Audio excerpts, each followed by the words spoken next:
Hello and welcome to eChinese Learning Pod, your go-to podcast for learning Chinese and exploring Chinese culture. To protect speakers' privacy and enhance audio quality, some or all voices in this episode are created with AI assistance. Okay, let's dive in. Imagine stepping into a city where, gravity-defying skyscrapers share the skyline with these grand old European buildings. Yeah, from a century ago. Exactly. It's a place just pulsating with energy, history, and honestly, a seriously futuristic vibe. Uh-huh. This is Shanghai, often called the Oriental Paris. It's a global hub that's both dazzling and, maybe a little overwhelming for a first-time foreign visitor.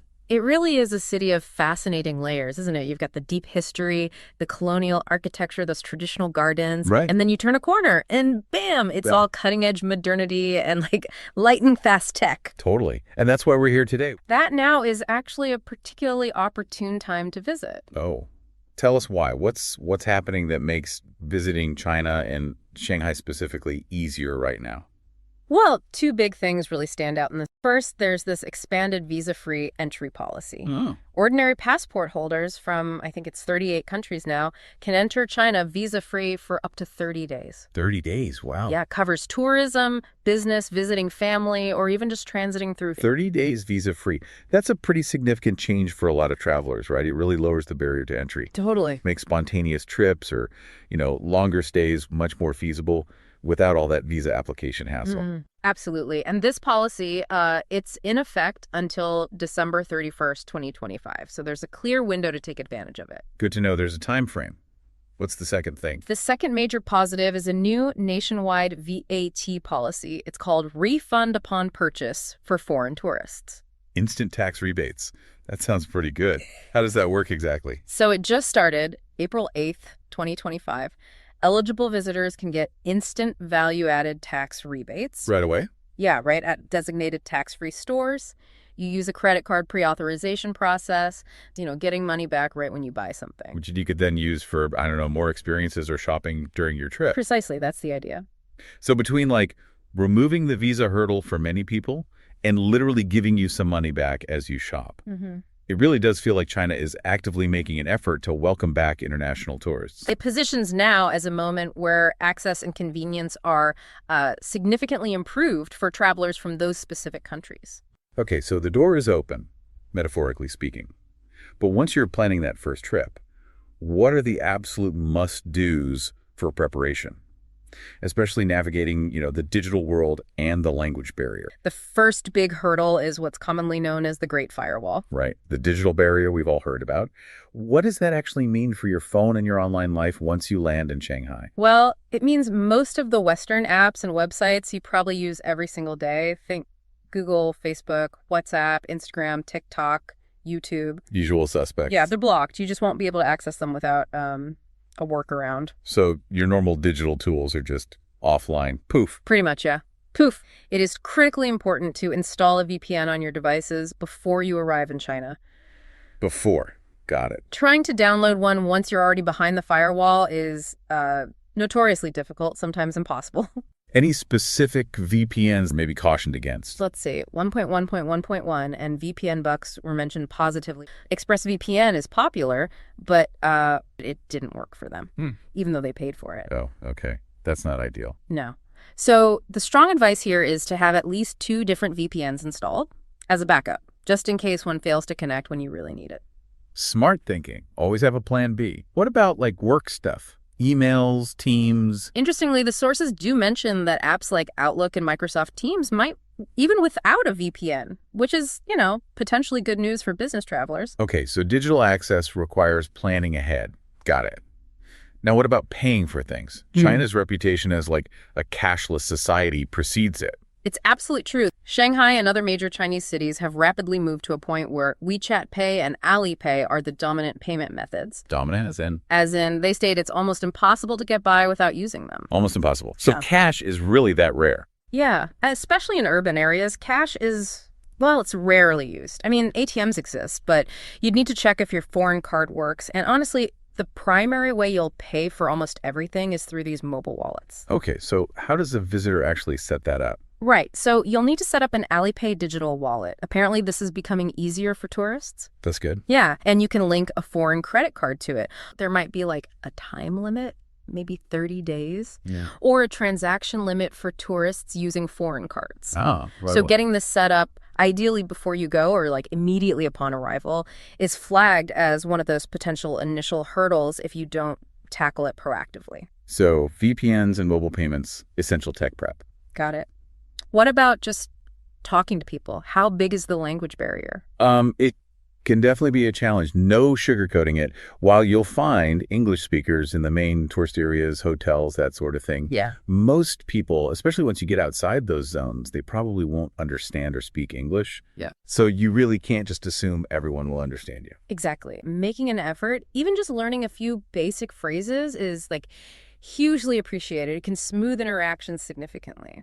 Okay, let's get practical then. What are the absolute essential phrases, the must-knows? Right. The core ones recommended are 你好，谢谢，多少钱？ Definitely key for shopping or bargaining. for sure.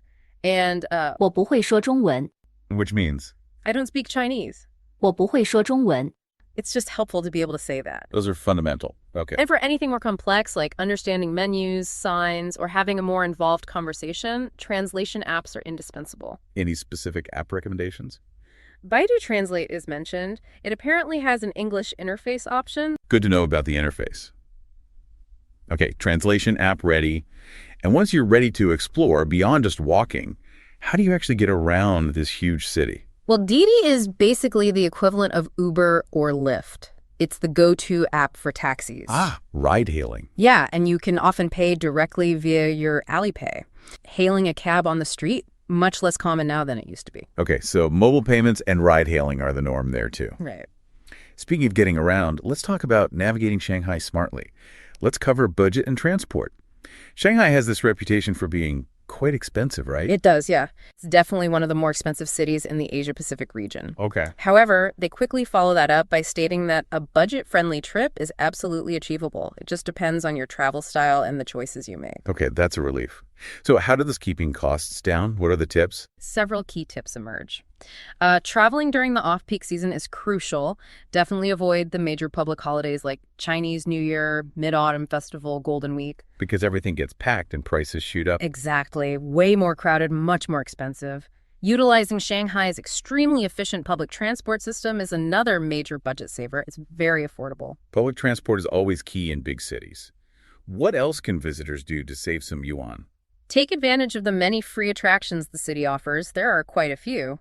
Eating at less expensive local restaurants and, street food stalls instead of always dining in tourist-centric or high-end places makes a huge difference. Right, eat like a local. Pretty much. And if you're shopping, seeking out specific markets for bargains, though they do caution that quality can be, hit or miss, especially for electronics, clothes might be okay if you bargain hard. Okay, embrace local transport, food, and maybe skip the dodgy electronics. What kind of daily budget should someone aim for if they're trying to be, say, affordable to mid-range? Somewhere around CNY 800 to 1,000 per day seems like a reasonable estimate. Okay, 800 to 1,000 yuan. Yeah, that would cover meals, maybe budget around CNY 300 for food getting around on the metro, which is super cheap, like CNY 3 to 10 typically per ride. Wow. Entry to a few attractions and some miscellaneous spending even frames a 3-day trip being possible for under $300 total. Which is about? Roughly CNY 2,100, so that averages out to about CNY 700 a day. Shows a slightly tighter budget is also doable. That gives a good benchmark. Now, tell us more about that amazing public transport system you mentioned. What are the options for getting around efficiently? Shanghai boasts one of the most extensive public transport networks anywhere. The metro is the absolute backbone. It's massive. Massive. Over 800 kilometers of track, 20 lines. It's incredibly affordable. Fares start at just CNY 3, and it's super efficient. You can use an app, vending machines that apparently accept international cards, or a local transportation card. Fares are based on distance. Sounds incredibly comprehensive. Yeah. What about buses? Are they useful too? Oh yeah, the bus system is huge too. Around 2,000 routes, complements the metro really well, and fares are even cheaper, usually just CNY 1 or 2. 1 or 2 yuan. Yep. Pay with a transportation card or increasingly via QR codes or NFC on your phone. Okay. And taxis if you need them. Taxes are relatively affordable compared to many other global cities, actually. Fares start around CNY 14 for standard taxis, maybe a bit more. There are surcharges for long distances, like over 15 kilometers, and nighttime rides. But, like we said, using Didi is generally easier than hailing one on the street now. Gotcha. Any more, scenic or unique ways to get around? The ferry. Taking the ferry across the Huangpu River is a classic experience. Connects areas like the Bund and Pudong. And you get good views. Fantastic views of the skyline, especially for how cheap it is just CNY2 for pedestrians. The East Jinling Road Pier is mentioned as convenient for tourists. Also, shared bicycles are everywhere, rented via apps like Helabike or Meituan. Great for short, local trips. Eco-friendly, too. Okay. And for a truly unique thrill, something really different. The maglev train. Gotta mention the maglev. It's the world's first commercial high-speed magnetic levitation train. Whoa. It links Pudong Airport to the Longyang Road metro station at speeds up to 430 kilometers per hour. 430 kilometers per... Seriously. It covers 30 kilometers in just 8 minutes. It's a bit of a splurge at CNY 50 per trip, but definitely an experience you won't forget. That's just astonishing speed. Okay, so lots of ways to move around the city quickly and affordably. Definitely. Just one crucial safety note to make about transport, especially walking. Yeah, what's that? Be very, very careful when crossing streets. Shanghai traffic, particularly scooters and electric bikes, can be... Unpredictable. Let's just say road rules are sometimes interpreted flexibly. Always look both ways, maybe 3 ways before stepping out. Excellent point. Constant vigilance. Okay, let's talk about exploring the city itself. What are the must-see daytime highlights for a first-timer? Okay, the absolute classic starting point has to be the Bund. It's that historic waterfront lined with those stunning, grand European-style buildings. Right. The famous skyline view. Exactly. Offering spectacular and, importantly, free views of the modern Pudong skyline right across the river. Visiting during the day for the architecture and history, and then returning at night for the dazzling lights, that's highly recommended. That contrast really seems like what Shanghai is all about. It is. Then, for a step back in time, Yu Garden and the adjacent Shanghai Old Street. Yu Garden is this beautiful, classic Ming Dynasty garden entry is affordable. Nice. And the old street nearby is perfect for browsing traditional shops and grabbing snacks, like xiaolongbao, the soup dumplings right there. Can't miss the dumplings. Definitely not. For culture vultures, the Shanghai Museum in People's Square is a major highlight. Incredible collection of ancient Chinese art and relics, and entry is free. Free museum, always good. Yeah. People's Square itself and the adjacent People's Park are also just interesting places to wander, observe local life, see what's going on. People's Park. Isn't that where you sometimes see the marriage market thing? Parents advertising their kids? Observing local interactions there, yeah. It's quite a unique scene. The French concession is another area just full of charm. Feels very different, I imagine. Totally different vibe. Tree-lined streets, beautiful European architecture again. Lovely for just strolling, browsing boutiques, finding cute cafes, and relaxing in parks like Fuxing Park, which is also free. Sounds lovely. Like a little escape. It is. Then there's Tianzifeng. It's mentioned as this artsy, kind of labyrinthine neighborhood built within traditional Shikumen alley houses. Shikumen. Yeah, old Shanghai-style houses. It's packed with galleries, quirky little shops, cafes, also free to just wander through and explore. Cool. And for shopping. Big-time shopping. That'd be Nanjing Road East, Shanghai's famous pedestrian shopping street. One of the busiest in the world, apparently. It's free to just stroll, window shop, soak in the energy, and endless food options nearby, of course. The heart of the commercial bustle. Got it. And for a sense of peace, maybe, Longwo Temple and Pagoda is highlighted. It's Shanghai's oldest and largest Buddhist monastery. Oh, wow. Entry to the temple itself is affordable, and the gardens around it are free. Offers a really tranquil escape from the city's pace. Nice contrast. And finally, for those epic panoramic views, especially breathtaking at night, visiting the observation deck of the Shanghai Tower, China's tallest building. A truly memorable experience. Seeing that massive city sprawl out below you, especially all lit up, must be incredible. Speaking of night, how does Shanghai transform after dark? Oh, the city really, really comes alive. The lights, the energy, it's a completely different experience. And it's not just clubs and bars, There's a huge range of evening culture and food to explore. Okay, so what kind of nightlife options are highlighted? Where should people head? For iconic views, rooftop bars are a top recommendation. View bar at the Hyatt on the Bund gets mentioned for panoramic views. Okay, alternatives. Yeah, they suggest nearby alternatives like Hotel Indigo's Char Bar for similar amazing vistas. Bar Rouge is also mentioned as a really vibrant, glamorous spot right on the Bund, too. Views with your drinks, a classic choice. What about something more lively? Dancing. Clubs like M1NT are mentioned for a high-energy experience. It's also got Bund views from its perch on the 24th floor. The Nest is noted for maybe a more eclectic vibe, known for innovative cocktails, blend of upscale yet kind of relaxed setting. Interesting. And for the foodies, people who come alive at night for the snacks. Oh, night markets and street food are an absolute must-do evening adventure. Yiyuan Garden Night Market is called out specifically for local specialties, stinky tofu if you dare, Stinky tofu. 糖葫芦 those candied fruit skewers, and more. 小笼包 Xiaoning Road Night Market is famous for grilled skewers and jianbing, those savory crepes. Jianbing. Yeah. Look for the stalls that are busy with locals. That's usually a good sign. And choose freshly cooked food, for hygiene. Good advice. Find the crowds. Any other evening activities besides bars and food? Definitely. Shanghai has a great live music scene. Jazz clubs like the Cotton Club and Jay-Z Club are mentioned. The Shanghai Acrobatic Troupe apparently puts on stunning performances. A Huangpu River night cruise is another fantastic way to see the illuminated skyline from the water. And honestly, simply walking along the Bund or around People's Square at night offers a completely different magical perspective than during the day.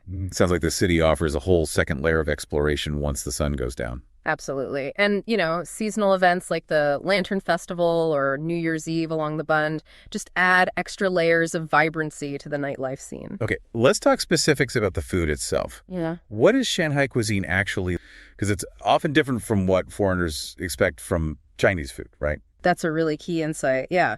Shanghainese cuisine is distinct. It's often characterized by being, sweeter and sometimes maybe blander than other regional Chinese styles people might be used to. Sweeter and maybe blander. That's an interesting difference. Yeah. What's the focus in terms of ingredients? Is it seafood heavy? It leans more towards river and lake delicacies rather than, say, ocean seafood. Yellow croaker and crab are prominent, though they do point out that hairy crab, which is super famous. Yeah, I've heard of hairy crab. It's highly seasonal, typically peaks from September to early December, so timing matters if you want to try that. Good to know. Any specific dishes that were repeatedly mentioned or really recommended? The must-tries. Several classics pop up consistently. Yellow croaker braised with tofu, braised pork shoulder, 红烧肉 that rich, sticky pork belly, sweet and sour mandarin fish. Huntin dumplings, especially the dry ones, served with sesame sauce, not in soup. Scallion noodles, 葱油拌面 simple but so good. Pork chop, zuppa, and of course, yulongbao, the soup dumplings. Just describing them makes them sound delicious. Were any specific restaurants or types of places highlighted to find this food? Yes, quite a few actually. A mix of well-known spots and more local, maybe hole-in-the-wall type places. For classic Shanghainese dishes, names like Jessie, the original location, is recommended. Shangguo 328 仁熙馆瑞福园 and Xiaoping Restaurant offers a twist on tradition, apparently good value. For that comforting grandma-style home cooking feel, places like Linglong, Chun, and 兰心 again, the original location was suggested. Grandma style, I like that. What about the dumplings? Specific spots. For 小笼包 specifically, yes. 富春 is recommended if you like a heartier dumpling with a thicker skin, but if you prefer the thinner, more delicate skin version, then 家家汤包 is the place to go. Okay. Options depending on your dumpling preference. Yeah. Any cautions about dining out besides maybe the language barrier? Yeah. Very popular places can have just exceptionally long lines, like queues hundreds of meters long. Hundreds of meters. Wow. Yeah. And they felt it's rarely worth that kind of wait. Prioritizing your time over potentially marginal differences in taste is probably wise. Good practical advice, especially on a shorter trip. Maximize your time. Beyond Chinese food, is there much variety? You need a break. Oh, absolutely. Shanghai, being such a massive international city, offers excellent non-Chinese dining options as well. Exploring those isn't seen as, missing out, but rather experiencing another facet of modern Shanghai. Makes sense. Let's shift gears slightly from the main sites and food. Were there any other, maybe unique experiences for visitors? Something a bit different? Yes, actually. beauty services came up as a potentially unique and surprisingly affordable experience for visitors. Beauty services? Like what? Shanghai apparently offers really high-quality treatments like scalp spas, Facials often using interesting natural ingredients like ginseng, jade rollers, that sort of thing, and massages, particularly foot massages, are huge there. Foot massages sound amazing after all that walking. So it's highlighted as a great way to relax, treat yourself, and experience local wellness practices without breaking the bank. Affordable pampering, I'm in. Now, let's talk about some essential practical tips and maybe cultural nuances that might be different for visitors. What should someone be prepared for? Little day-to-day things? Okay, toilets. It's a practical point, but worth mentioning. Squat toilets are still common in many public places. Think parks, metro stations, some smaller, older restaurants. Right, the squatty potties. Yeah. Western-style toilets are standard in hotels, malls, airports, newer establishments. But the crucial tip, always carry your own toilet paper or tissues and hand sanitizer. Because they aren't always provided. Exactly. Not always provided in public restrooms. Though, interestingly, some public facilities can be surprisingly clean, just maybe lacking the paper. Pack those tissues, got it. What about interacting with locals? Any cultural etiquette points to keep in mind to be respectful? Greetings. A handshake is standard in formal situations, but a slight bow or just a nod is more common in casual personal interactions. Probably best to avoid overly physical greetings like hugs or cheek kisses initially, unless the other person initiates. Okay, keep it slightly formal at first. Yeah. Personal space norms can feel different too. And direct or loud communication in public, especially in crowded places, isn't generally considered impolite in the same way it might be in some Western cultures. Don't be too surprised by the volume sometimes. Good to remember to avoid feeling, flustered or offended. Exactly. Dining etiquette is important too, especially since meals are often shared family style. A big cultural faux pas is sticking your chopsticks upright in your bowl of rice. Oh, right, I've heard that. Bad luck. Very bad luck. It resembles incense sticks offered at funerals, so definitely avoid that. Also, try not to use your chopsticks to point directly at people. Chopsticks upright. No. Pointing. No. Got it. Any topics of conversation to maybe steer clear of? Yes, generally advise avoiding sensitive topics like politics or direct criticism of government issues. Best to keep conversations light. Oh, and tipping generally not expected in most places. Restaurants, taxis. It simplifies things for visitors. No tipping calculations. Plus. And something a little unexpected this about attention. Yeah. If you are visibly non-Asian, particularly maybe with lighter hair or skin, don't be too surprised if locals, especially outside the main tourist areas, ask to take a photo with you. Really? Just randomly? Apparently, yeah. This is usually just harmless curiosity, maybe a bit odd to Westerners, but generally well-intentioned. So you can let it happen or politely decline if you're uncomfortable, but probably best not to overthink it or get annoyed. That's definitely something to be prepared for. Good heads up. Finally, let's talk safety. How do the overall safety situation in Shanghai for a tourist? This is a major positive. Shanghai is described repeatedly as extremely safe in terms of violent crime like assaults or robbery. Extremely safe. That's very reassuring for a first-time visitor. Absolutely. It seems to be a major positive takeaway across the board. So while physical safety is high, are there other things visitors should be aware of, like scams? Yes, exactly. The focus shifts from physical danger to being aware of common scams specifically aimed at tourists, like people approaching you near major tourist spots. The Bund, Nanjing East Road are mentioned frequently. Yeah. Offering what? Offering to take you to special tea ceremonies or to bars or massage places. They call these 100% scammers. Just ignore them. Okay. Unsolicited offers near big tourist spots. Red flag. Ignore. What else? Other mentioned scams include airport taxi hustlers trying to massively overcharge you best to use the official queue or Didi. And a more unusual one mentioned, getting lured into dating app meetups near tourist hotspots, specifically around Nanjing East Road again, which apparently turned out to be scams designed to get money off you. Wow, that's a very specific warning about the dating apps. It is, yeah. Also, just general caution about great deals at those pirate markets. Quality, especially for electronics, is likely to be very poor. You might find some bargain clothing maybe if you're willing to negotiate really hard, but don't expect high quality. So the general advice is pretty simple and effective. Just ignore unsolicited approaches from strangers offering deals, invitations, or conversation that feels too keen or too good to be true, especially in those tourist zones. Simple rule, easy to follow. So basically, stay aware of these common scams, especially unsolicited offers, but feel secure knowing that your physical safety is generally not a major concern. Be smart, but don't be scared.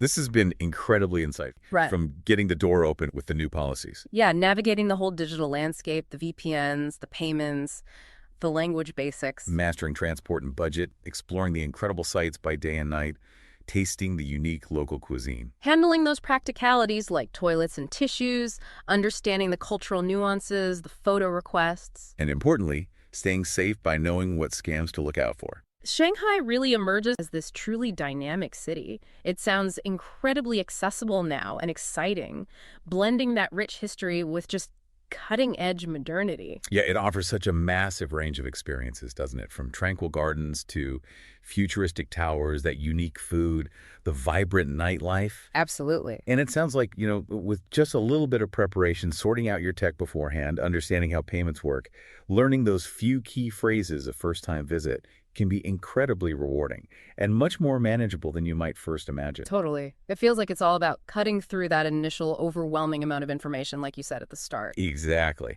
Taking these insights and doing that little bit of pre-trip homework really seems like the key to unlocking a fantastic experience. Couldn't agree more. So for you, our listener, as you're maybe preparing for this trip, given how quickly Shanghai is evolving, how it's blending its deep past with this cutting-edge technology, the cashless payments, the high-speed trains, here's something to think about.